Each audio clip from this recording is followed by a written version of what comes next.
Bien, buenas noches, hermanos, hermanas. Vamos a comenzar el estudio de hoy. Y bueno, me bajé de ahí arriba para estar más cerca porque estaba como arrinconadito. Como- sí. Pero bueno, hemos estado trabajando sobre el tema del Evangelio y el evangelismo, y la verdad que ya llevamos varias semanas. Y como siempre les comparto, el propósito de este estudio es que nosotros tengamos base sólida en lo que hacemos, de manera tal que cuando nos toque compartir el Evangelio, en este caso, lo hagamos con una convicción sólida al respecto y con un sustento espiritual, bíblico, lo suficientemente fuerte para tener una convicción con lo que estamos haciendo, ¿ya? Ese es el propósito.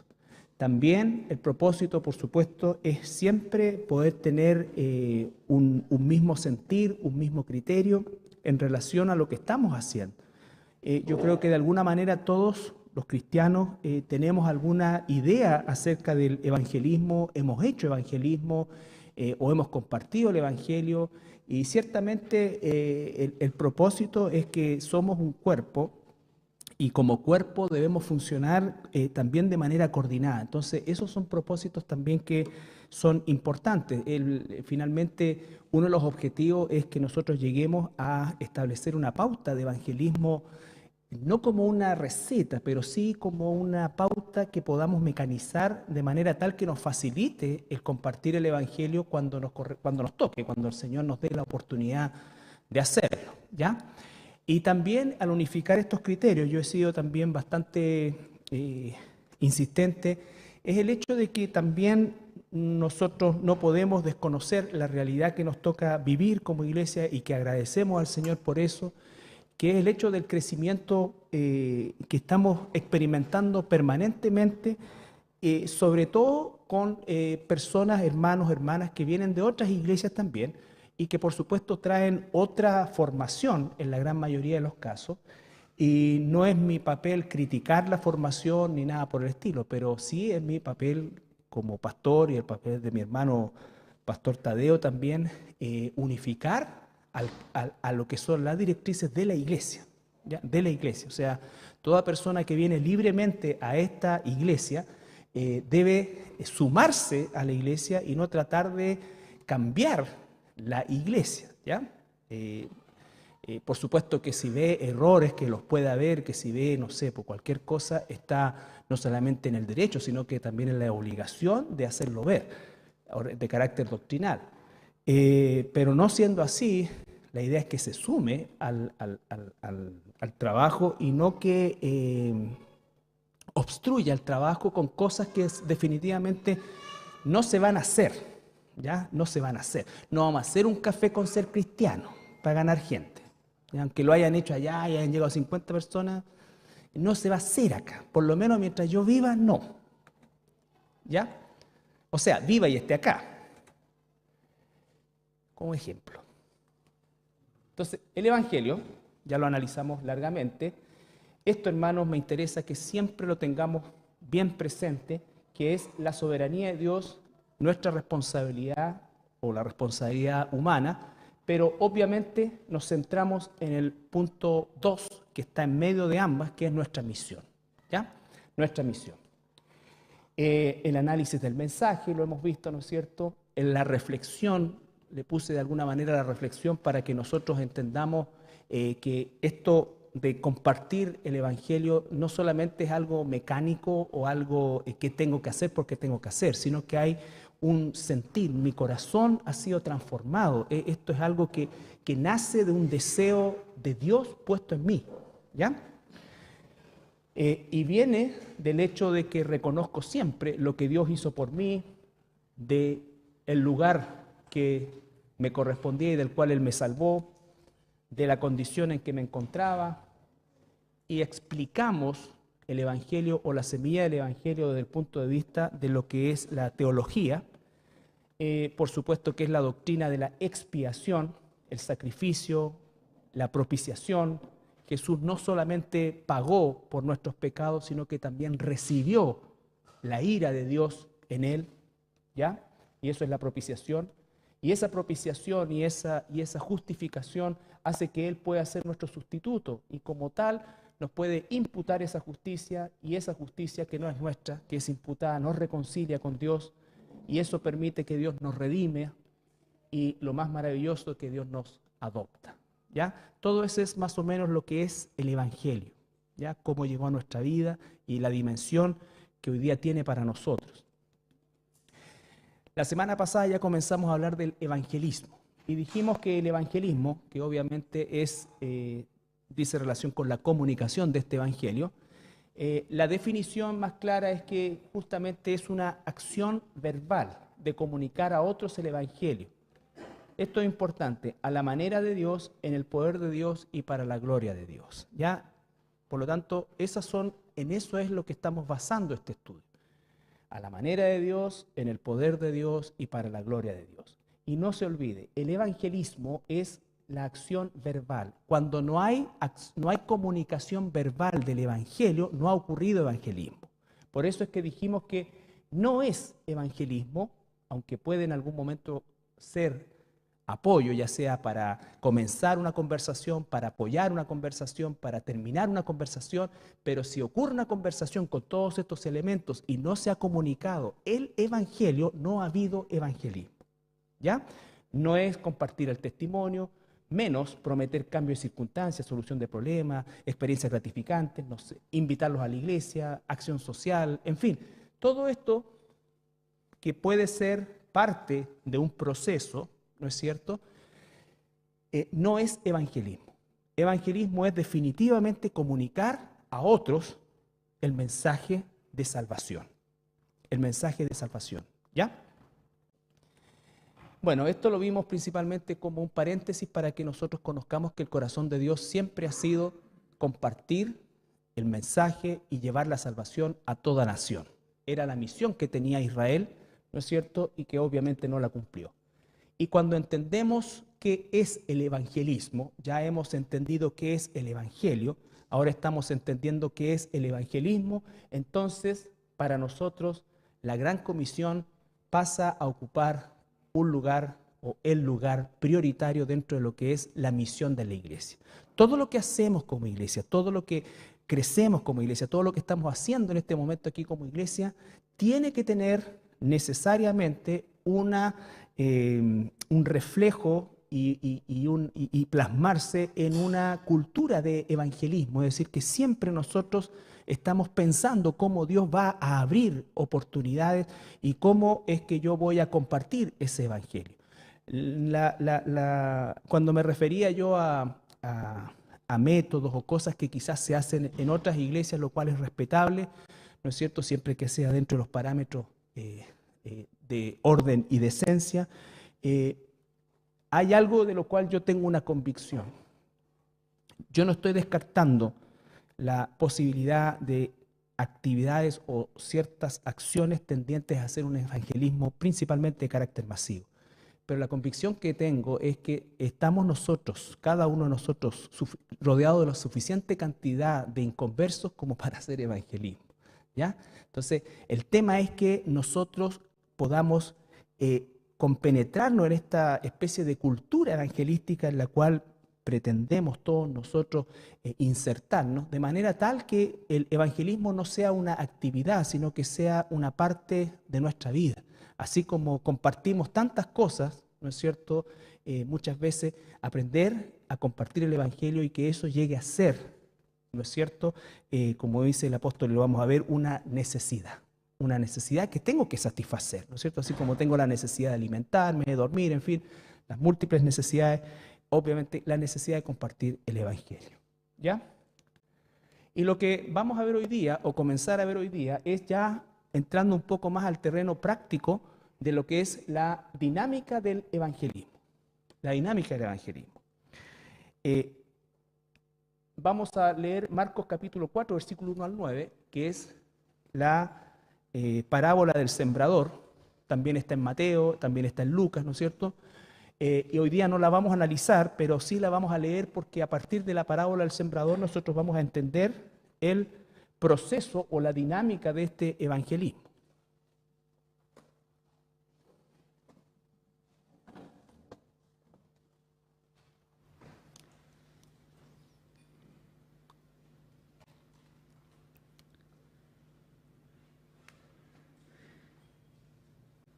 Otra vez comenzó Jesús a enseñar junto al mar, y se reunió alrededor de él mucha gente, tanto que entrando en una barca, se sentó en ella en el mar, y toda la gente estaba en tierra junto al mar.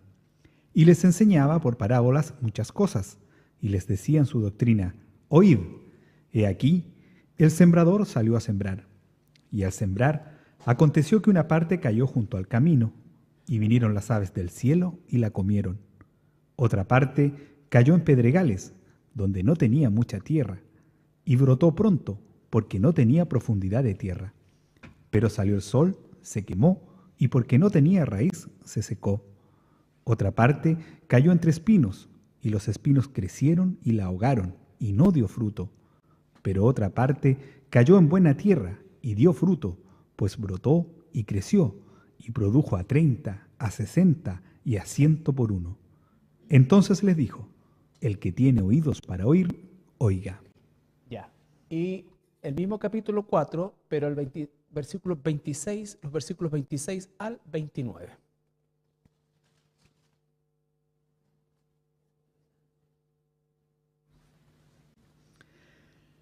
Decía además: así es el reino de Dios, como cuando un hombre echa semilla en la tierra, y duerme y se levanta, de noche y de día, y la semilla brota y crece sin que él sepa cómo. Porque de suyo lleva fruto la tierra, primero hierba, luego espiga, después grano lleno en la espiga. Y cuando el fruto está maduro, enseguida se mete la hoz, porque la siega ha llegado. Ya. Estos dos pasajes que pertenecen a la misma historia, nos está hablando, ¿no es cierto?, de una parábola, que una parábola es una historia ficticia que cuenta una verdad espiritual. Y entonces acá está hablando de un sembrador, que es el cristiano, las circunstancias, que son los distintos tipos de tierra, por decirlo de alguna manera, el evangelio, que es la semilla, obviamente, y el incrédulo, que es la tierra propiamente tal, ¿ya? Entonces, esta dinámica nos va a acompañar siempre, siempre vamos a estar nosotros, siempre vamos a tener el evangelio, siempre van a haber distintas circunstancias, cuando analicemos la próxima semana las circunstancias, por ejemplo, en las que predicó el evangelio Jesús, en la que predicaron, el evangelio los apóstoles, nos vamos a encontrar que no hay un patrón al respecto, sino que es siempre algo circunstancial desde el punto de vista que el tema es que yo siempre tengo una cultura de sembrador. Por lo tanto, donde vaya o en las circunstancias que me encuentre, se van a abrir puertas. Pero yo tengo que estar atento, enchufado con el sentir de Dios al respecto. Y por eso es que Dios nos ha dado la misión y nos ha dejado en este mundo y nos ha regado y distribuido por este mundo de manera tal que en todo rincón de este mundo hay sembradores. La semilla es la misma, es inalterable. Las circunstancias son diversas, y los incrédulos tienen, como lo vamos a ver, ¿no es cierto?, un engaño común, tienen un destino común, pero también tienen un Salvador común, ¿ya? Esa es la radiografía de cualquier incrédulo. Está engañado, ¿ya?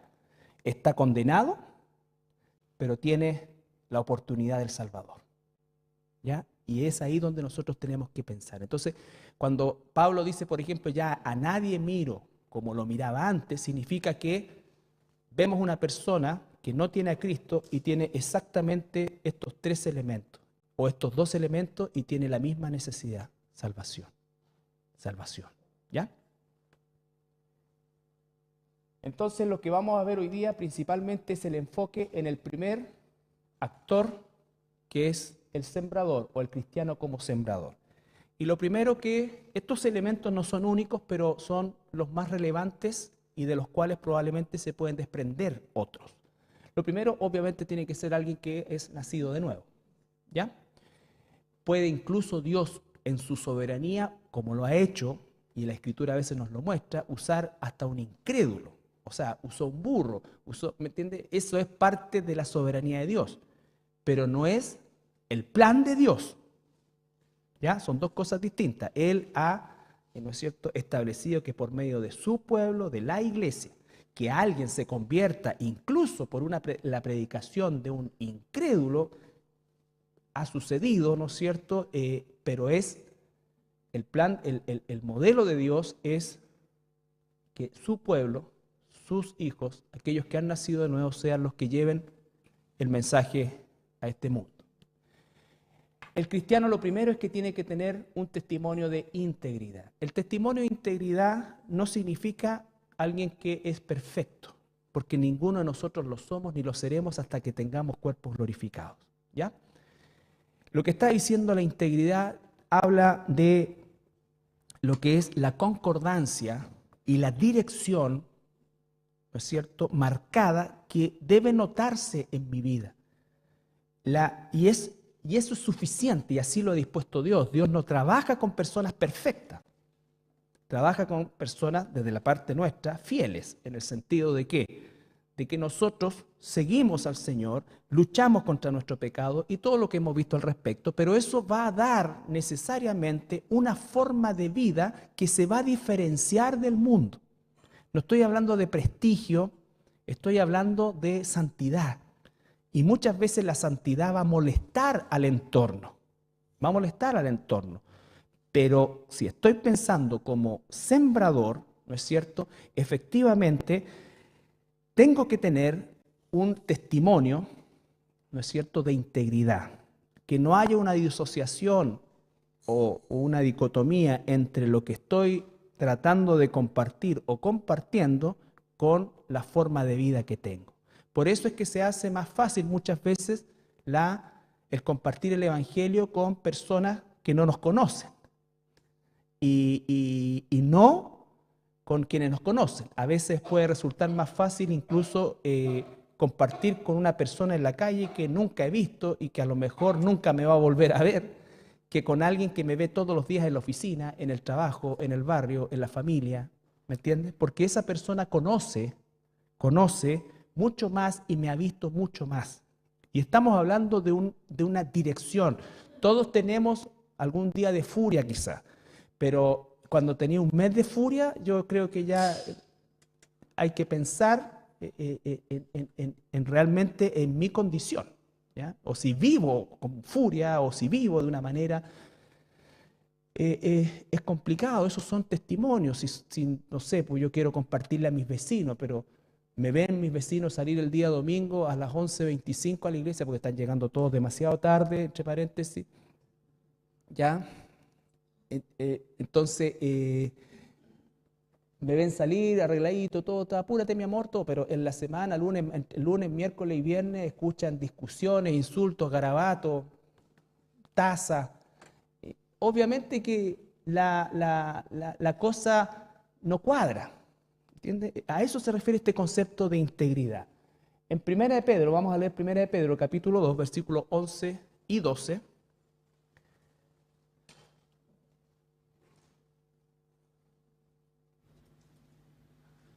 No sé si estábamos hablando en lengua.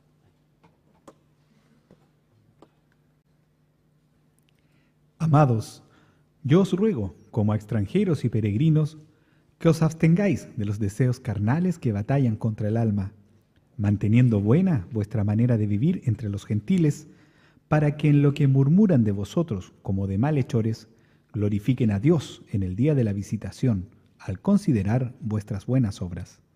Eso es fundamental, ¿no es cierto? Manteniendo buena vuestra manera de vivir entre los gentiles. Y uno tiene que, mire, la otra vez tuve una experiencia yo con Adrianita, y tuve una experiencia de alguien que te reconoce y a veces uno dice cosas y alguien que ni conozco, ni esto, ni allá, pero de alguna manera me ubicaba a la iglesia. Entonces tú dices, imagínate si en algún momento yo tuviera una reacción mala con esta persona, hubiese tenido esto. Alguien que está trabajando en un lugar que habitualmente uno pasa. Entonces, no se trata del prestigio ni que digan, ¡oh, qué buena persona! No, se trata de honrar a Dios con nuestro actuar. Es por eso que lo hacemos. Y obviamente, por amor también en lo horizontal. Pero la primera razón es vertical, es a Dios, ¿no es cierto? Pero no es solo a Dios. Por eso decíamos el domingo, El que dice que ama a Dios que no ve y no ama a su hermano que ve, está mintiendo. Está mintiendo. ¿Ya? Entonces, la cultura de peregrino y extranjero. Yo sé que esto puede resultar difícil para nosotros, que vivimos vidas bastante cómodas, la gran mayoría, ¿no es cierto?, bastante cómodas, y probablemente la incomodidad que yo pueda tener es nada en relación a personas que hoy día, hermanos y hermanas nuestras, que de verdad están viviendo vidas no solamente incómodas, sino que realmente terribles, con persecución, con muerte. Ahora, hace poco, este grupo terrorista nigeriano, el Boko Haram, volvió a quemar una escuela cristiana, cristiana protestante, con todos los profesores adentro, con todos los alumnos adentro, ¿no es cierto? Y los encerró a todos e incendió con la gente viva adentro. Eso no va a salir en las noticias después de que Vidal anda en el casino y ahora vamos a las noticias internacionales. No, no va a salir nunca. Pero eso está sucediendo hoy día en tiempo real y nadie va a decir nada, nadie dice nada. Entonces, ellos obviamente que no tienen ningún arraigo a este mundo y siguen siendo fieles al Señor. O sea, hay testimonios increíbles en eso. No es nuestra condición, ¿me entiende? Entonces, a veces nuestra condición nubla porque nosotros de verdad, y digo por mí en primer lugar, tenemos un arraigo exacerbado por las cosas del mundo y por el mundo, mi familia, las cosas, esto, allá y allá. Pero lo que quiero en mi vida es tener un arraigo con Dios y tener un desarraigo con las cosas. No estoy hablando de irresponsabilidad, no estoy hablando, ¿no es cierto?, de no amar, de no querer, de no disfrutar, ¿no es cierto? Porque todo eso también lo da Dios. Pero el tema es el arraigo. El arraigo tiene algo que todos sabemos cuando estamos arraigados a algo y cuando no. Y eso es lo que en definitiva nosotros tenemos que hacer con Dios. O sea, por eso es que nuestra relación con Dios tiene que ser a tal punto que nuestro arraigo sea con Él. Pablo dijo en un momento, todo lo que antes tenía o consideraba de valor, lo considero basura. Él no tenía ningún arraigo, ¿no es cierto? Entonces probablemente hoy nosotros no estamos en condiciones de decir todo lo considero basura y tenemos que ser honestos. Pero nuestra vida tiene que tener una direccionalidad al hecho de arraigarnos con las cosas de Dios. O sea, el arraigo con el mundo. Les digo de verdad, y tenemos que aprovechar esto porque somos nosotros los sembradores. Somos los sembradores, ¿no es cierto? Y nos vamos a compartir un mensaje que no vivimos de verdad. Yo quiero compartir un mensaje que de verdad cambió mi vida y sigue cambiando mi vida, ¿no es cierto? Y la lucha por desarraigarme, por realmente vivir una vida que agrade a aquel que me salvó de las tinieblas, del infierno, todo eso. Eso es lo que quiero transmitir a través del mensaje de salvación. Entonces, tengo que, como cristiano, cultivar este testimonio de integridad. 1 Tesalonicenses 2, 9 al 12.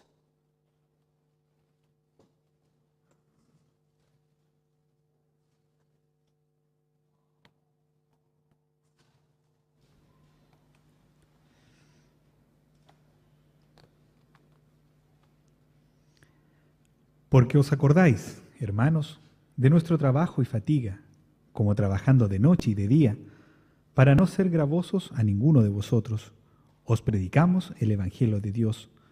Vosotros sois testigos, y Dios también, de cuán santa, justa e irreprensiblemente nos comportamos con vosotros los creyentes. Pausa. ¿Te das cuenta de lo que dice Pablo? O sea, trabajamos entre ustedes. Ustedes nos conocen. Hemos vivido, en el caso, ¿no es cierto?, de la iglesia tesalónica, por lo menos ya un año con ellos, ¿no es cierto? Ustedes nos conocen, hemos trabajado haciendo tiendas porque sabemos que la iglesia todavía es pequeñita y todavía no puede sostenernos y esto, y saben cómo nos hemos conducido. Santa, piadosa, le hemos predicado el Evangelio y así nos conducimos. Entonces, eso es un testimonio de integridad. Continúa, por favor. Así como también sabéis de qué modo, como el Padre a sus hijos, exhortábamos y consolábamos a cada uno de vosotros, y os encargábamos que anduvieseis como es digno de Dios, que os llamó a su reino y gloria. Entonces, con esa espalda de integridad y testimonio, Pablo le puede decir, entonces lo exhortamos a que anden como agrada a Dios. ¿Ya? A que anden como agrada a Dios. Nosotros como sembradores estamos rodeados de inconversos. de incrédulos. Y con ellos probablemente pasamos incluso más tiempo que con nuestra propia familia. ¿Cómo nos ven ellos? ¿Cómo nos ven ellos? ¿Realmente mi testimonio se condice con lo que quiero compartir con ellos o con lo que he compartido con ellos? ¿No es cierto? Recuerden que una de las equivocaciones del evangelismo es el hecho de querer ser como ellos para ser aceptado, y entonces cuando sea aceptado les comparto. No, tú tienes que ser, yo tengo que ser como Dios manda que seamos. Y Dios va a usar eso. Cuando Jesús empezó a dar en el capítulo 6 del Evangelio de Juan, o sea, tempranamente con todos los que lo seguían, empezó Jesús a decir las cosas ya de manera más concreta y a enseñarles lo que iba a pasar, que él tenía que morir, que iba a haber persecución, que todo ese, que todos lo abandonaron y dijeron, dura es esta palabra, y se quedaron solamente los discípulos, y Jesús se vuelve a ellos y les pregunta, y la pregunta de Jesús, estas cosas yo quiero que cuando pensemos en Jesús y veamos el evangelismo de Jesús y el carácter de Jesús, veamos cómo es que obraba Jesús. Jesús le dijo, ¿y ustedes se van a ir también? Casi como desafiándolo. Y él fue el hombre perfecto, él no cometió pecado, por lo tanto lo que hizo, lo hizo en santidad. Probablemente si lo hacemos nosotros, lo hacemos no en santidad, lo hacemos desafiantemente y en pecado. Pero ¿cómo es que el Señor obra, no es cierto? Porque no está dispuesto, no estuvo dispuesto a negociar el mensaje, ni hacer como los demás para agradarle a los demás, sino para agradar al Padre, para agradar al Padre. Entonces, eso, hermanos, es parte del proceso. Por eso siempre lo he dicho, cuando nosotros somos aceptados siempre y en todas partes, yo me preocupo porque es difícil que un cristiano verdadero no sea pelado, no sea confrontado, no sea aislado en algunas oportunidades. Va a pasar, o sea, es propio porque el choque es muy grande, la luz con las tinieblas. La luz con las tinieblas, ¿ya? Mucha gente, o sea, los que tienen la posibilidad de matar, lo hacen. Ellos tienen la posibilidad legal de hacerlo, ¿ya?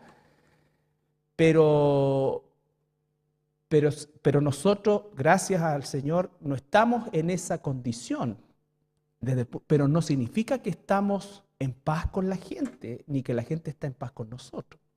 Y la gente no está en paz con Dios, ¿ya? Sin embargo, el segundo aspecto de nosotros como sembrador es tener compasión por las almas de los incrédulos. Compasión. En la Biblia, la traducción española y también la traducción de la King James, el inglés, usa en todas las partes la palabra amor. Pero en muchas partes, como por ejemplo, la historia del joven rico, que la conversaba con mi hermano, yo, ¿no es cierto? Muchas personas piensan que el joven rico se convirtió porque dice que Jesús lo amó.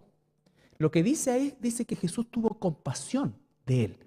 Compasión es el amor de Dios por los inconversos. Es el amor de Dios mío como cristiano hacia un inconverso, hacia un incrédulo. Yo por mi hermano tengo un amor que no tengo por el inconverso. No puedo tener ese mismo amor por el inconverso. ¿Qué es lo que hemos aprendido en la carta de Juan todos estos domingos durante meses? El amor, ¿no es cierto? Pero el amor ¿entre quiénes? Entre los hermanos, porque es un amor totalmente distinto. Es un amor filial, es un amor incondicional desde el punto de vista de la corrección, del amor, del cuidado, de esto, de todo eso. Pero al inconverso yo no puedo amar su forma de vivir, no puedo amarlo a él como amo a mi hermano, pero sí compasión. La compasión nace del corazón de uno que ha estado ahí y sabe lo que es vivir sin Dios y que sabe lo que es caminar en este mundo sin Dios, sin esperanza, y su corazón se mueve en un amor que es la compasión a compartir aquello que me sacó de ahí. Aquello que me sacó de ahí. ¿Ya? Entonces, por eso es tan importante lo que estamos viendo el día domingo, el amor entre hermanos, porque suele suceder en la iglesia moderna, como no estamos siendo perseguidos, no estamos viviendo que nosotros tenemos mucho más amor por los inconversos como debiéramos tener por mis hermanos, ¿no es cierto? Y eso es porque en definitiva nosotros no hemos necesariamente entendido bien este concepto de compasión. Y podemos convivir con un inconverso, pasarlo bien con él todo y nunca haberle compartido el evangelio porque no hemos tenido compasión con él, porque lo estamos amando como si fuera mi hermano, sabiendo que se va a ir al infierno. ¿Ya? Sabiendo que se va a ir al infierno. Eso es falta de compasión. Eso no significa que la gente se va a salvar, toda la gente, no, pero la compasión me mueve y eso hace que nunca pierda de vista la necesidad espiritual que tienen los que me rodean. Mateo 9, 35, 36.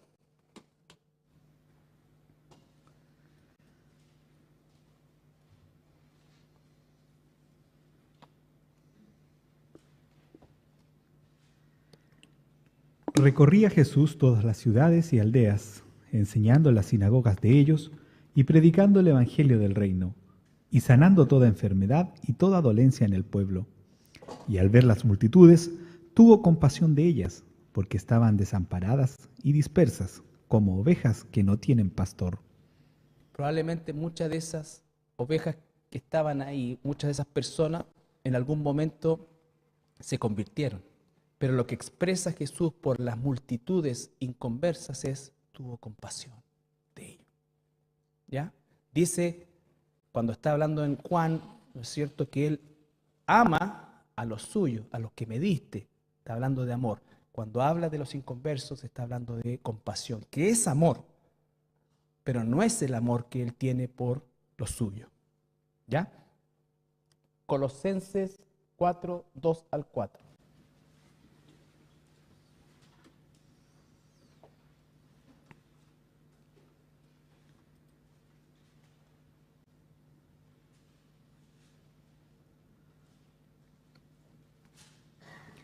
Perseverad en la oración, velando en ella con acción de gracias, orando también al mismo tiempo por nosotros, para que el Señor nos abra puerta para la palabra, a fin de dar a conocer el ministerio de Cristo, por el cual también estoy preso, para que lo manifieste como debo hablar. Entonces, Pablo pide oración para que se abran puertas, siempre, siempre. Cuando nosotros ponemos a los inconversos, a los incrédulos, en oración y comenzamos a pedir y a rogarle a Dios por ellos, se van a abrir puertas. Y nos vamos a empezar a dar cuenta de eso. Ya no va a pasar la cosa como así. Entonces sí, tengo que hacer mi trabajo, tengo que hacer todo lo que tengo que hacer, mis responsabilidades, pero tengo una mente en la cual siempre estoy atento, porque estoy interesado. Cuando tú estás atento de algo es porque estás interesado. ¿Entiendes? No se trata de que hagas proselitismo en vez de trabajar ni nada por el estilo. Se trata, porque eso también arruina el testimonio. Pero se trata de que yo no voy solo a trabajar. Esto no es, ¿me entiendes? Es el campo misionero que Dios me ha dado. Y las circunstancias pueden ser distintas. Y alguien puede decir, bueno, lo que pasa es que yo en realidad trabajo como con 4 personas en una oficina y nadie más. Esa es tu realidad. Dios no te va a pedir cuenta por un estadio, te va a pedir cuenta por los que ponga a tu alrededor. No es como tú, que tú trabajas atendiendo público y todos los días te llega gente distinta. Bueno, es otra circunstancia. Nosotros no podemos empezar a comparar circunstancias, lo que tenemos que hacer es enfocarnos en la misión. 1, 2, 3, 10, 20, no sé. ¿Ya? También el sembrador tiene que estar consciente de la prioridad del evangelismo, consciente de la prioridad del evangelismo. Todo lo que estamos viendo, compasión por las almas, consciente por la prioridad del evangelismo, un testimonio de integridad, todo es, podríamos decir nosotros, simultáneo, es un paquete que no se puede soltar. Yo no puedo decir, ¿sabes qué? En realidad yo tengo compasión por las almas, pero el evangelio no es mi prioridad. No, o sea, porque una cosa necesariamente está ligada a la otra, pero obviamente lo estamos estudiando por separado, nada más que para aprenderlo un poco mejor, pero todo se tiene que dar, o sea, la transformación del corazón va produciendo un fruto Por eso dice el fruto del Espíritu, que estamos siempre en combate y volvemos a la base y nos estamos cuidando y nos estamos alimentando, nos estamos entrenando porque volvemos a salir al combate, ¿no es cierto? Y estamos así, somos como los Navy SEALs del Evangelio y siempre estamos entrenando y siempre estamos entrenando y siempre estamos entrenando porque siempre estamos combatiendo y estamos preparados. ¿Ya? No somos reclutas de esta cuestión, tenemos que llegar a hacer eso.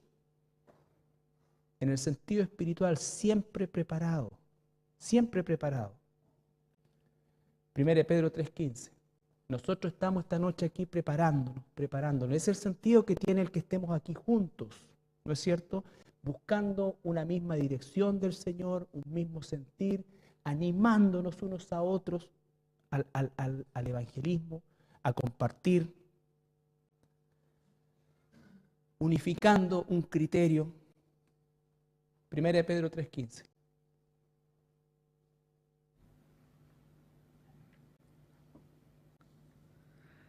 Sino santificad a Dios el Señor en vuestros corazones, y estad siempre preparados para presentar defensa, con mansedumbre y reverencia ante todo el que os demande razón de la esperanza que hay en vosotros. Ya, la palabra defensa que aparece ahí no es la palabra apología o apologética que aparece, por ejemplo, en Judas, ¿ya? Que en el fondo lo que está diciendo en Judas, contender ardientemente por la fe, es una defensa, pero siempre el contexto de la apologética está en relación a aquellos que son falsos maestros, falsos profetas.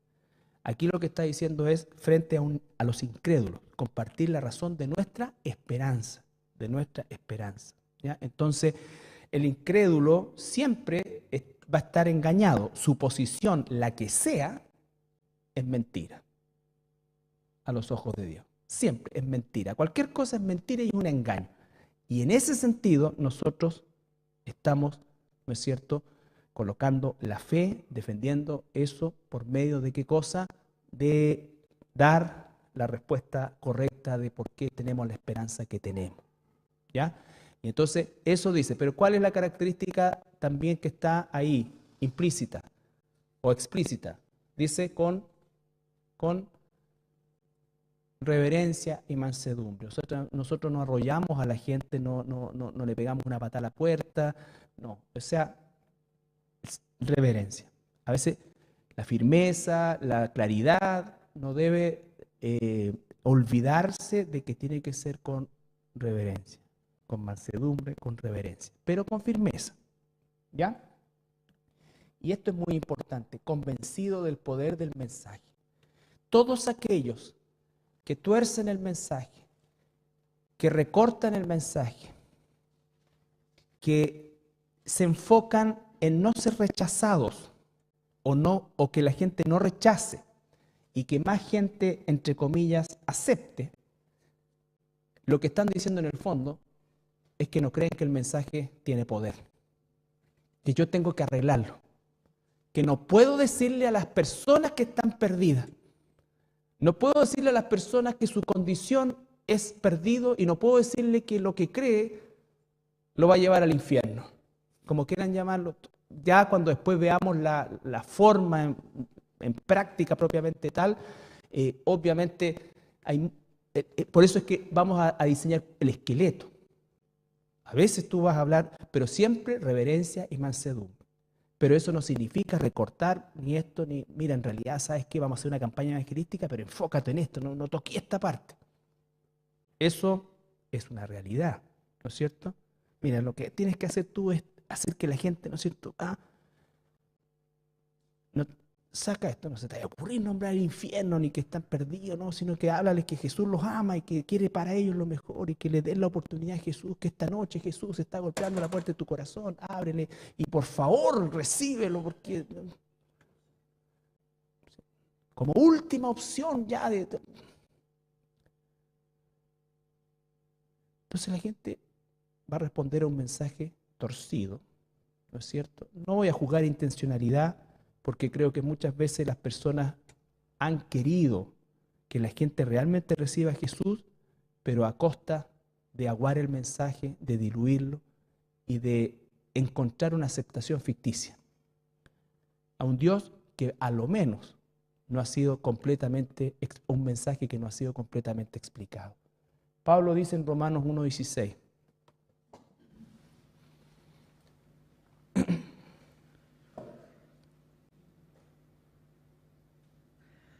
Porque no me avergüenzo del Evangelio, porque es poder de Dios para salvación a todo aquel que cree, al judío primeramente y también al griego.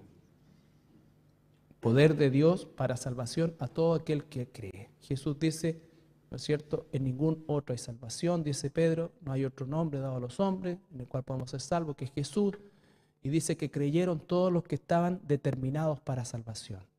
El mensaje está diseñado. Por eso dice también el que tenga oídos, oiga. El que va a oír es el que tiene oídos espirituales, aquel al cual Dios le abrió el oído espiritual y va a escuchar el mensaje y lo va a aceptar, lo va a recibir y se va a convertir. Nosotros es poder de Dios, no mío. Cuando yo manipulo el mensaje, cuando yo corto el mensaje, cuando yo adapto el mensaje en el mal sentido de la palabra, porque vamos a ver más adelante qué significa realmente esto cuando soy con los judíos me hago judío, cuando estoy con los griegos me hago griego, ¿no es cierto? Que se tomó casi que si este es hippie, yo me voy a hacer hippie para, ¿no es cierto? Entonces aparecen los pastores y usted, ¿por qué tiene la chasca así, ¿no es cierto? Y tiene esto y también se pega su aspirada, porque en realidad yo estoy llegando a los drogos no necesita hacer eso. Jesús no lo hizo. Jesús no lo hizo. ¿Ya? Entonces, pero es el error de la interpretación sesgada de a los griegos me hago griego, al judío me hago judío. No tiene nada que ver con eso. Y lo vamos a entender, porque además solamente por el conocimiento de toda la historia bíblica nos damos cuenta que jamás Jesús, Pablo, ni los apóstoles, nadie habría aprobado una acción, una actitud, un sistema o lo que fuera pecaminoso. Como aquel que le va a predicar a los homosexuales o a los travestis se viste como mujer porque va a ir a predicar a los travestis, o sea, da o no. El Dante Gebel lo hace café con cera, así, se viste de homosexual, y claro, y se los hace ahí y después les dice que Jesús los ama, al final todo vestido de mujer. O sea, ¿tú crees que Dios aprueba eso? Obviamente no. Obviamente no. Pero están tomando el pasaje y sacando el texto de contexto, a los judíos amados judíos, ¿ya? Después se puede hacer tanto que ya queda gustando. Esto es la primera parte. ¿Verdad que no se puede decir eso? Ahora vamos a recibir demandas por internet, y el móvil. La dinámica del evangelismo, ¿ya? Vimos solamente el cristiano como sembrador. La semilla, vamos a verla muy brevemente porque en las anteriores reuniones hemos revisado eso. Las circunstancias, fíjense ustedes, solamente una panorámica de las circunstancias. Vamos a ver cosas de Jesús, los apóstoles, ¿no es cierto? Entonces hay harta información y hay mucho más que esto, pero vuelvo al punto, bases sólidas para que nosotros entendamos eso y la visión, cómo es que realmente Dios ve a los incrédulos. ¿Ya? En cuanto a la necesidad, al evangelismo, solamente una historia inspiradora que quería compartir con ustedes porque a mí me llamó, la conozco de hace tiempo, pero creo que nunca la había compartido. A lo mejor ustedes la conocen. Se trata de John Harper, que fue un pastor escocés que murió en el hundimiento del Titanic. Él fue pastor a los 25 años en Glasgow, Escocia, y comenzó con una congregación de 25 o 30 personas y después tenía 500 y abrió otras obras. Todo. Pero él era un hombre se lo describen como muy humilde. Él fue invitado a predicar a Estados Unidos y por eso iba en el Titanic, no iba en primera clase ni ninguna cuestión. Y fue con su hija de 6 años, él había quedado viudo hacía 2. ¿Ya? Por lo tanto, su hija prácticamente no conocía a su mamá y él la estaba criando de 6 años. Cuando el Titanic golpeó, ¿no es cierto? Bueno, él organizó servicio en el Titanic y toda esta cosa, pero se conoce esta historia por sobrevivientes del Titanic que dieron testimonio de esto, ¿ya? En base a eso. Bueno, y cuando ocurre eso, bueno, después él coloca a su hija en en uno de los botes con una persona, ¿no es cierto? Y él se queda en el barco. Bueno, y estuvo, dice, los mismos testimonios testificándole a la gente en su desesperación y los llamaba al arrepentimiento. Pero la historia es la siguiente, dice, 4 años después que se hundió el Titanic, uno de los sobrevivientes del Titanic contó cómo es que él conoció a Harper y cómo el conocer a Harper cambió su vida. Dice que estaban flotando en las heladas aguas del Atlántico y de repente una ola arrastró a Harper, que venía en un pedazo de madera, a su lado. Y lo primero que le llama la atención, dice que Harper le pregunta, ¿eres salvo? Y él le pregunta, ¿salvo de qué? Me estoy hundiendo, me estoy muriendo. No, eres salvo si ahora te mueres. ¿Dónde te vas? Le dice Harper. Esa fue la conversación que tuvieron. No sé, dijo. Y él dice, arrepiéntete y cree en el Señor Jesucristo. Dice que otra ola se lo volvió a llevar a Harper. Al rato después dice que de nuevo apareció al lado de él. ¿Ya eres salvo? Le preguntó, ¿ya te arrepentiste? Y dice que él no supo más de Harper, se murió, obviamente. Y dice que esa noche él le entregó su alma al Señor y se convirtió al Señor verdaderamente. Y él está dando testimonio de eso y él dice, yo soy el último convertido de John Harper. ¿Sí? Un testimonio. Entonces, estamos hablando de pasión, estamos hablando de eso. O sea, es una circunstancia, una situación, pero a eso me refiero. O sea, siempre hay oportunidades. No tenemos que ir a África a buscar inconversos. Estamos llenos de ellos acá. No estoy diciendo no vamos a África. Estoy diciendo que hay suficientes inconversos a nuestro alrededor que están muriéndose. No se nota, no se ve, pero nosotros tenemos que tener ojos espirituales. Por eso es que tenemos que ver a los inconversos como los ve Dios, no como los vemos nosotros. Pablo dice, ya no conozco ni veo a nadie como antes los veía. Solamente veo la necesidad que tienen. ¿Ya?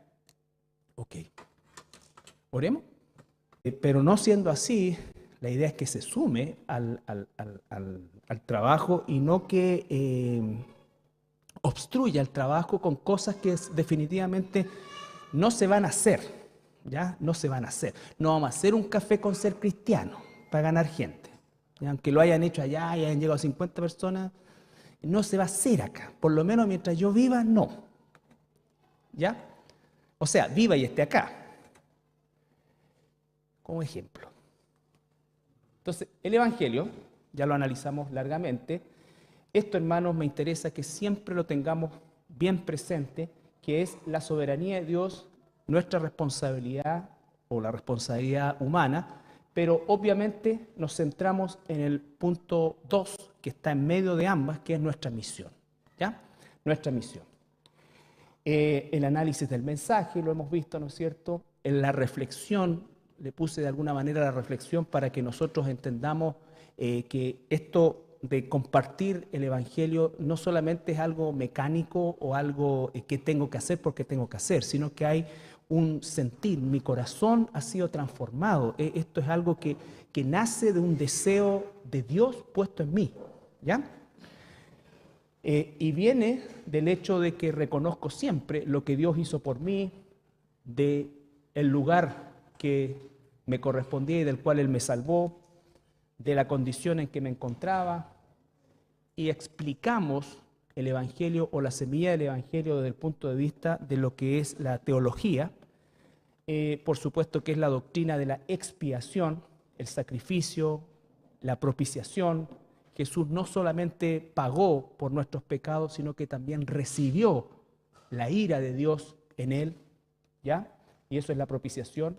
Y esa propiciación y esa justificación hace que Él pueda ser nuestro sustituto y como tal nos puede imputar esa justicia y esa justicia que no es nuestra, que es imputada, nos reconcilia con Dios y eso permite que Dios nos redime y lo más maravilloso es que Dios nos adopta.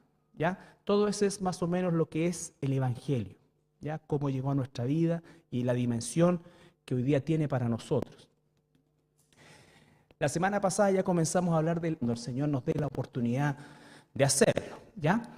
Y también al unificar estos criterios, yo he sido también bastante insistente, es el hecho de que también nosotros no podemos desconocer la realidad que nos toca vivir como iglesia y que agradecemos al Señor por eso, que es el hecho del crecimiento que estamos experimentando permanentemente, sobre todo con personas, hermanos, hermanas que vienen de otras iglesias también y que por supuesto traen otra formación en la gran mayoría de los casos.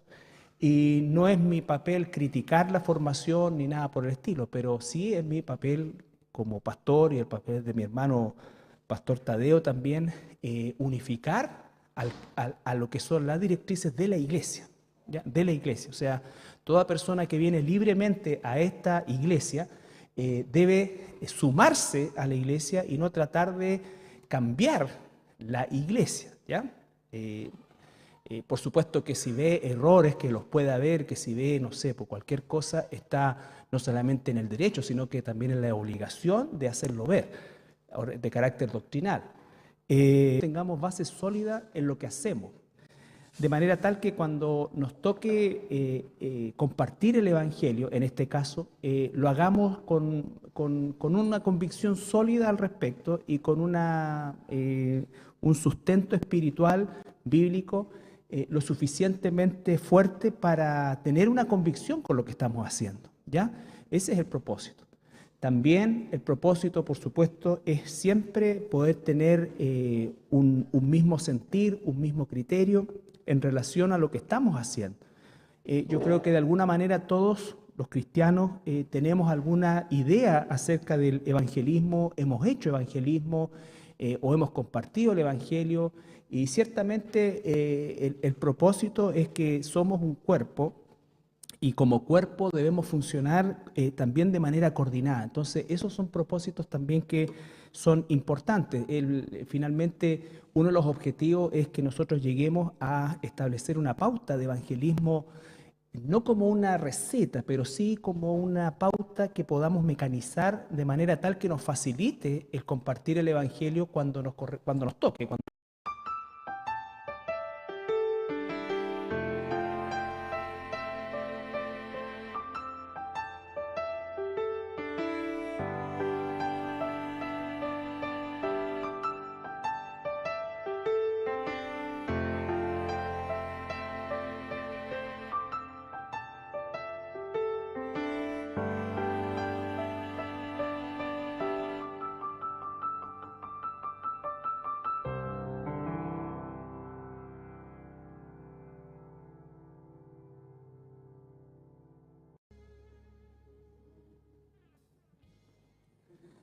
Bien, buenas noches, hermanos, hermanas. Vamos a comenzar el estudio de hoy.